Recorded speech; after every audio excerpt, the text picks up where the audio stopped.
안녕하세요. 피부지킴이 이상준입니다.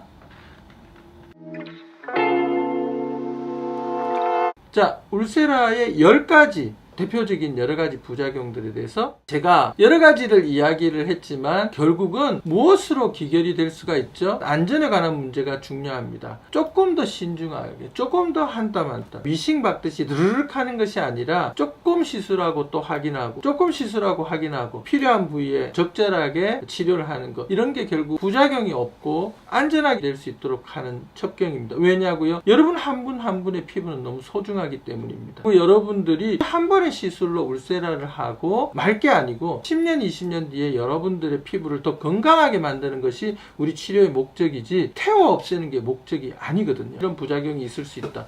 그러면은 이런 것들이 연구 결과로서 나왔냐는 거죠. 연구 결과라는 게 결국은 그동안의 부작용 사례, 그동안 리포트됐던 여러 가지 케이스들을 모아가지고 그게 곧 부작용의 전체적인 리스트가 되는 거죠. 2009년에 울세라가 한국에 도입되고 여러 가지 부작용 사례도 전 세계적으로 보고가 되고 저널 리뷰라고 해서 여러 가지 그 부작용들의 리포트를 한 걸 모아가지고 정리한 논문이죠. 2014년도에 붓기나 멍이나 홍반이라든가 이런 부분들에 대해서 9편 정도의 논문을 취합을 하게 되고 그걸 가지고 2014년에 어떤 의사가 발표를 하게 됩니다. 논문 2편이 저희 병원의 발표 내용입니다. 울세라라는 게 지금 한국에서도 수백 개 병원이 쓰고 있는데 부작용 사례를 모으고 그 리포트를 한 논문 9편 중에 2편이 저희 병원의 논문으로 되었다는 것이, 그게 예시가 되었다는 것이 놀랍지 않으세요? 저희가 그런 스터디를 통해서 오늘날 많은 병원들이 좀 더 안전하고 좀 더 부작용 없고 효과적인 치료를 할 수 있게 되는 거죠. 자, 울세라 초창기에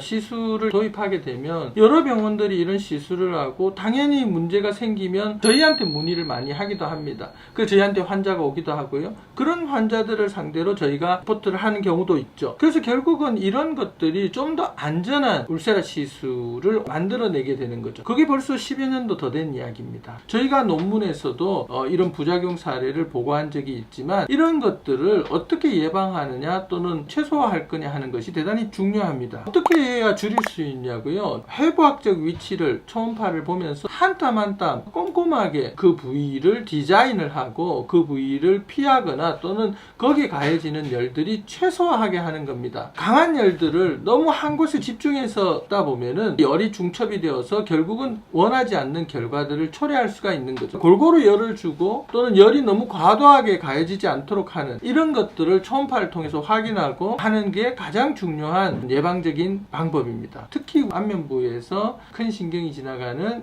코 옆에 부분이라든가 또는 입꼬리 부분 또는 이 턱선 부분에는 조금 더 신중하게 시술을 하고 꼼꼼하게 한다면 이런 것들은 예방할 수가 있는 겁니다. 피부 화상 어떻게 예방할 수 있냐고요? 당연히 한 뜸 한 뜸 꼼꼼하게 보면서 화상이 입지 않도록 그 강도나 또는 부위를 보면서 세기를 조절하는 이것이 가장 중요하다고 할 수가 있습니다. 시술자가 조금 더 신중하게 시술을 하고 디자인을 해서 부작용이 생길 수 있는 부위는 최소화하는 시술을 하고, 또한 새로 나온 울세라 프라임 같은 경우에는 해상도가 훨씬 더 높아져서 좀 더 초음파로도 안전하게 그 피부 속 구조물들을 볼 수가 있습니다. 울세라 프라임을 이용해서 시술을 하고 눈가나 입가 같은 피부가 얇은 부위에는 좀 더 에너지를 낮추고 특히나 안구가 손상되지 않도록 하는 그런 과정들을 잘 하는 것, 그리고 수면 마취를 하지 않는 것, 이런 것들이 합병증과 부작용을 줄이는 방법이라고 생각을 합니다. 지금까지 안전한 울세라에 대해서 말씀드렸습니다.